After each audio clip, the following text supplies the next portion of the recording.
प्यारे बच्चों नमस्ते। आज के इस वीडियो में हम लोग चैप्टर 13 को पढ़ने वाले हैं। ये chapter 13 NCERT math class 9 10th दोनों में है। चैप्टर का नाम है सरफेस एरिया एंड वॉल्यूम और इसको हिंदी में कहते हैं पृष्ठ क्षेत्रफल और आयतन। ये चैप्टर क्लास 9th और क्लास 10th दोनों के लिए इम्पोर्टेंट है।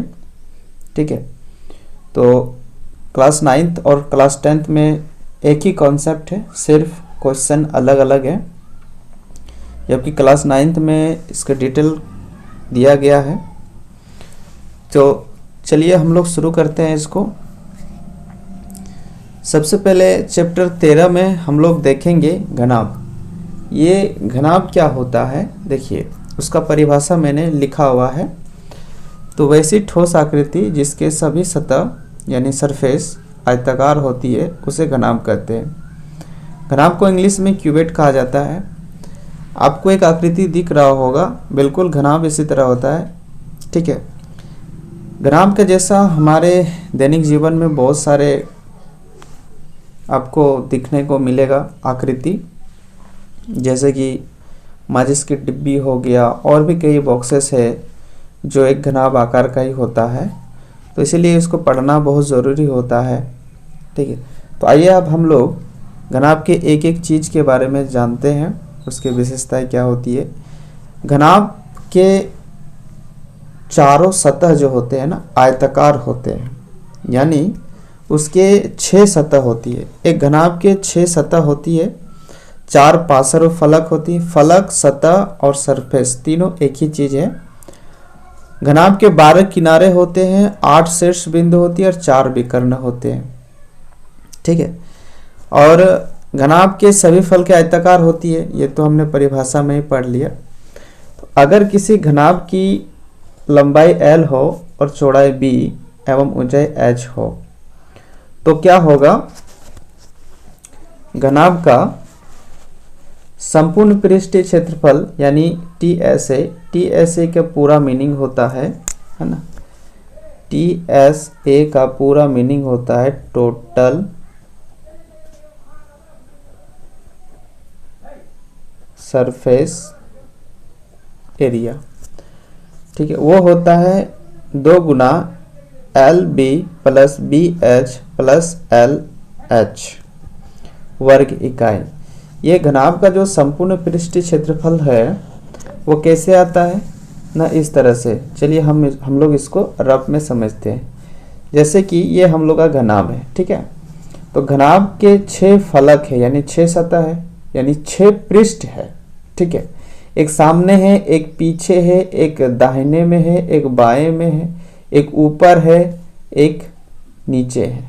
ठीक, तो 6 पृष्ठ हो गया। तो हम लोग क्या करेंगे, 6 पृष्ठ का क्षेत्रफल को जोड़ देंगे, वही होता है घनाभ का कुल पृष्ठीय क्षेत्रफल। तो चलिए एक एक करके जोड़ते हैं और देखते हैं कि क्या होता है। सामने वाला घनाभ का हम लोग पृष्ठीय क्षेत्रफल निकालते हैं, तो उसके लिए हम लोग को लंबाई चाहिए और चौड़ाई चाहिए। तो ये लंबाई हो गया इसका L और चौड़ाई हो गया इसका H। तो इसका क्षेत्रफल क्या हो जाएगा, L गुना H। ठीक है, अब जिस तरह सामने वाला का है L गुना H, उसी तरह पीछे वाला का भी वही होगा L गुना H। तो इसको भी जोड़ देंगे। ठीक है, अब दाहिने वाला आयत का क्षेत्रफल निकालते हैं। तो दाहिने वाला आयत का क्षेत्रफल निकालने की लंबाई चौड़ाई चाहिए। तो इसका लंबाई है B और चौड़ाई क्या है H, यानी क्या हो जाएगा इसका भी क्षेत्रफल B गुना H। और आप जानते हैं कि आयत का जो क्षेत्रफल होता है वो लंबाई गुना चौड़ाई होता है। ठीक है, तो दाहिने वाला आयत का क्षेत्रफल हो गया B गुना H। तो उसी तरह बाएं वाला का क्षेत्रफल कितना हो जाएगा, B गुना H। ठीक है, अब 4 गो का निकल गया। अब ऊपर वाला का, छत वाला का क्षेत्रफल क्या होगा, अच्छा इसका लंबाई क्या है L है, तो लंबाई गुना चौड़ाई, इसका चौड़ाई क्या है B है, तो L गुना B हो जाएगा।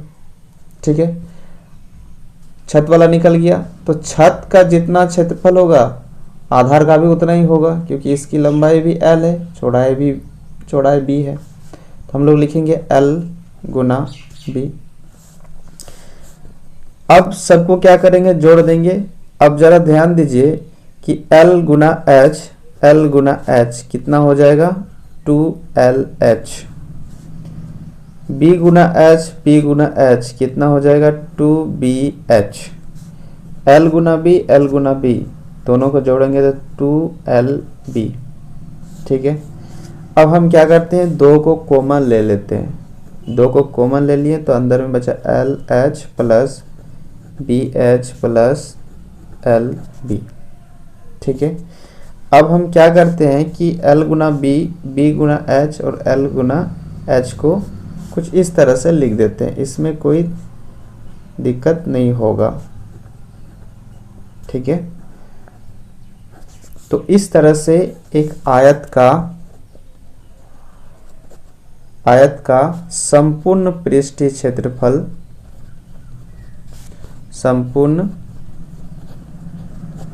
क्षेत्रफल निकल जाता है।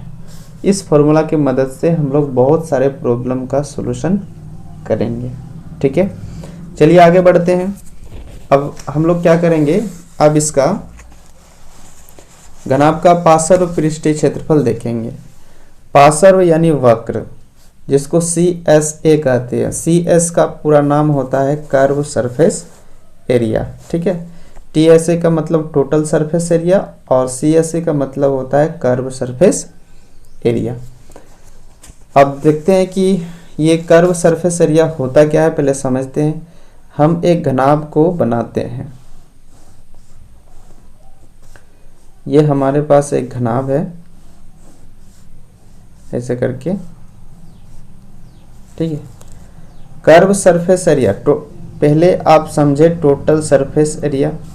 टोटल सरफेस एरिया का मतलब जितने भी सतह का क्षेत्र है उसको जोड़ देंगे तो उसको बोलते हैं टोटल सरफेस एरिया। लेकिन कर्व सरफेस एरिया यानी वक्र पृष्ठीय क्षेत्रफल, वक्र पृष्ठीय क्षेत्रफल में क्या होता है कि ऊपर वाला सतह और नीचे वाला सतह को छोड़ के बाकी बचे सतह का जो क्षेत्र होता है उसको बोलते हैं कर्व सरफेस एरिया। ठीक है, तो ऊपर यानी छत और नीचे मतलब जमीन आधार को छोड़ के। तो अगर एक घनाभ में ऊपर और नीचे वाला क्षेत्र को छोड़ दें तो क्या बचेगा, 4 दीवार बचेगा। यानी इस कर्व सरफेस एरिया को 4 दीवारों का क्षेत्रफल भी कहा जाता है।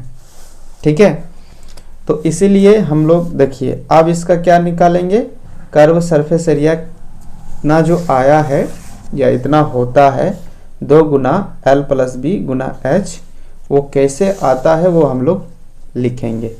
अच्छा, इसका TSA कितना होता है, अभी हम लोग का आया था 2 गुना LB plus BH plus LH, ये आया था। ठीक है, तो अब पूरा इसका पृष्ठ में यानी 6 पृष्ठ में 2 पृष्ठ को हटा देंगे तो क्या बोलते हैं उसको, CSA। तो अब हम ये जो क्षेत्र आया था 6 पृष्ठ का क्षेत्र आया है। ठीक है, अब हम लोग क्या निकालें, 4 पृष्ठ का क्षेत्रफल। तो अब हम लोग क्या करेंगे कि 2 पृष्ठ का क्षेत्रफल को 6 पृष्ठ क्षेत्र से माइनस कर देंगे। यानी टोटल सरफेस एरिया में नीचे वाला और ऊपर वाला का क्षेत्रफल को माइनस कर देंगे तो हम लोग का CSA आ जाएगा। तो देखते हैं CSA। ठीक है, तो ये हम लोग का है। अच्छा, 2 को हम यहाँ गुना कर सकते हैं, गुना हमने कर दिया। अब हम क्या करेंगे, देखिए नीचे जो जमीन है यानी आधार का क्षेत्रफल और ऊपर का क्षेत्रफल दोनों बराबर होगा क्योंकि दोनों आयताकार है और ये दोनों आयत बराबर है। अच्छा, और इसकी लंबाई क्या है, L है और इसकी चौड़ाई B है, तो 2 गुना LB होगा या LB या BL, जो भी कहिए एक ही होगा। तो यहाँ पर देखिए 2 गुना LB और 2 गुना LB, ये दोनों समान है और माइनस प्लस में है। ये माइनस में प्लस में तो कट के 0 हो जाएगा, तो आया कितना यानी बचा कितना 2BH प्लस 2LH। अब इन दोनों में कॉमन क्या है उसको बाहर निकाल देते हैं, 2 H दोनों को हम निकाल दिए, तो बचा क्या B प्लस L। ठीक है, तो इसको हम लोग कुछ इस तरह से लिख लेंगे L प्लस B गुना H। तो ये होता है घनाभ का CSA यानी वक्र पृष्ठीय क्षेत्रफल या 4 दीवारों का क्षेत्रफल कितना हो जाएगा 2 गुना L प्लस B गुना H। ठीक है, वर्ग इकाई। अब इस फॉर्मूला का इस्तेमाल करके हम लोग सवाल बनाएंगे।